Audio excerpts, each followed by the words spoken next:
No, I wouldn't say underprepared. It's the same. India have also just had 2 or 3 days to prepare. We've had 3 or 4 days.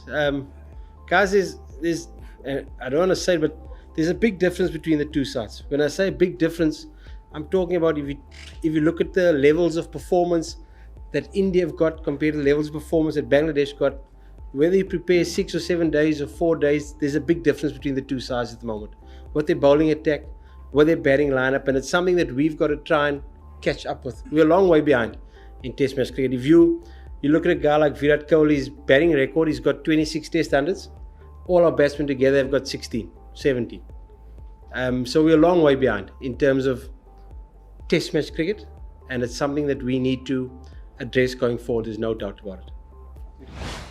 In the end of the day, guys, we've got to understand we're playing against a really good Indian side, and their bowling attack is probably the leading bowling attack in the world. They've got 3 experienced fast bowlers in Shami, in Ishant, and in Yadav. So they've got a fantastic bowling lineup, and they've put a lot of sides under pressure with their discipline, with their pace, with their aggression.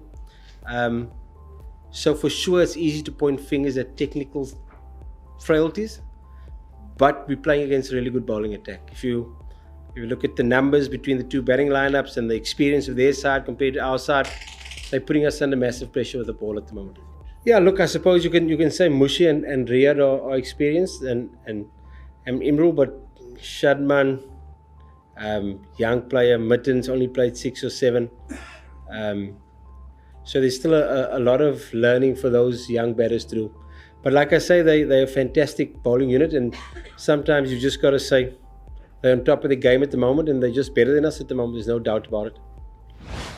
Look, it's a very unusual situation, and unfortunate for the two batters, because Litton is starting to show some good potential for us at number 7 in Test matches, and that's a big positive for us. We decided to play Naeem today because he gets a little bit more bounce than Tajul and Miraj does. Unfortunately, didn't work for them. In terms of going forward, in the second innings, there's not much we can do. The top order just got to get the runs. It's as simple as that. When you've got a lower order that's as vulnerable as our lower order, it's important that the top order puts some big scores together, which you're not doing at the moment. And then regarding to have a replacement batter, Mossadegh's gone home. He's got a grade 1 hamstring strain, and he's also got some personal issues to deal with. And then Saif Hussain, we were hoping to have him fit for this game, but the stitch that he had put in 2 or 3 days ago hasn't closed at all, so he's had to have new stitches put in, which has ruled him out of this particular game. So when the batter got injured, there was, unless Rabid could have batted for me, there was no other real batter available for us. So we had to go with Miraj. Once again, we're too inconsistent in terms of our bowling, and I don't want to keep comparing the two sides, but I mean, if you think of the test Ishant's played and Yadav's played, and Shami have played, and you compare it to Ebidot, who's playing probably his 4th test match. So a very inexperienced bowling lineup, and if you look at the way I use a guy like Ishant, the way his career started and where his career is now, it takes a little bit of time for these young fast bowlers to understand the lengths they need to bowl and the discipline it takes to bowl to players like Rohit and Virat and Pujara, that any mistake that you make is going to be punished, and they will learn in time to come. But it's a steep learning curve at the moment. Was the ball doing enough under lights? I did enough, but we just didn't bowl consistently well enough. So we'd bowl 3 or 4 in the right area, then 1 down leg or 1 too short, and that's the difference between the two sides. That India are able to bowl 3 or 4 overs consistently, and we're able to bowl 3 or 4 balls. You look at our start, we'll have 10 after 6 overs. India will have 30 after 6 overs. So those are the small things that's making a big difference at the moment. Well, that's where the experience comes in. That's where playing the number of test matches over the last 6 or 7 years will help him. Whereas if you're a young bowler, you probably keep banging away and making the same mistake. He's now an experienced world-class bowler. He's able to understand his action and make the adjustments that he needs to make to get his length a bit fuller, which some of our young bowlers are still trying to find. It's something we talk about regularly, and I mean, I know some people said when we won the first T20 the change room, the dugout looked like calm. No one was jumping up and down. It's a conscious thing we're trying to do.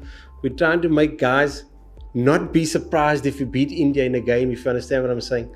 It's got to become something that we expect to do. So if you win the toss in India, just because we're playing India doesn't mean we must bowl first because we're scared of getting bowled out.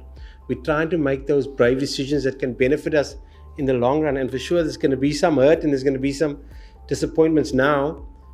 But hopefully, we can continue making those brave decisions and it can ultimately pay off, because batting first is the way to go in India. There's no doubt about it. Just because we've got skittled twice doesn't mean we've got to make a bad decision because we've batted badly. If you understand. Does that make sense? So we're trying to front up to India. It's very difficult because they're a good side, but that's the way we're trying to do it. Terrible today. We should never play it again. Look, I suppose on the odd occasion there's nothing wrong with it.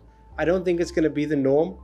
I think the 10 o'clock start in the morning, and it still gets everybody excited and nervous, and 1 o'clock in the afternoon doesn't quite feel the same. If you understand what I'm saying. It's like past my bedtime already. Normally I'm in bed this time. So it's different, and it's something that you can do on the odd occasion, I think. But it's not quite 10 o'clock. You understand what I'm saying? Yeah, the excitement's there. The crowd is fantastic, and there's something about, it's just a little bit different. It's fantastic occasionally.